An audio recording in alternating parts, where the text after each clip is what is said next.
दिल्ली रे खेलिला कटक दहीबरा जादू।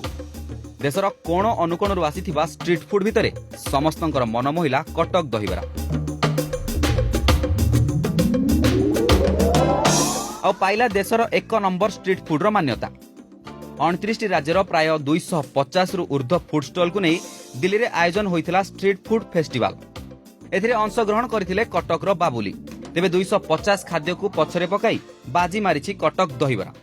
आमको अवार्ड मिलला सेते आम खुशी नथलु ओडिशा वाला माने 1 नंबर हो गले हमको बहुत खुशी लागला। से मोमेंट हमको भी बहुत भल लागला। आउ आमे भी एते खुशी हो गलु कहयार कथा नै कारण हम डाकले ओडिशा वाला 1 नंबर।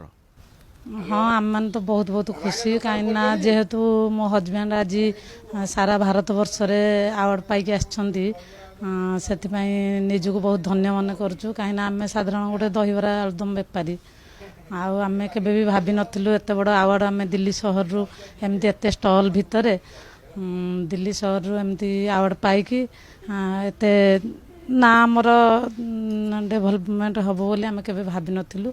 एमितिरे कटकवासी लाइफलाइन हेउची दहीबरा। आउ एही दहीबरा को नहीं दिल्ली स्ट्रीट फूड फेस्टिवल रे जोग देइथिले बाबुला। कटक सेल्टर छकरे बाबुला दहीबरा आलुदम रो बेस ना रहिछि। बाबुलांको हातरे रहिछि चमत्कार स्वाद। सेतिबाई समस्ते बाबुला भाई दहीबरा खाइबा पई खोजी खोजी आसीथांती।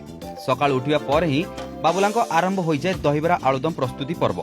दहीबरा तयारी करबा सहित आलुदम घुगुनी ता सहित विभिन्न स्वादिष्ट चटनी प्रस्तुत करिथांती बाबुला।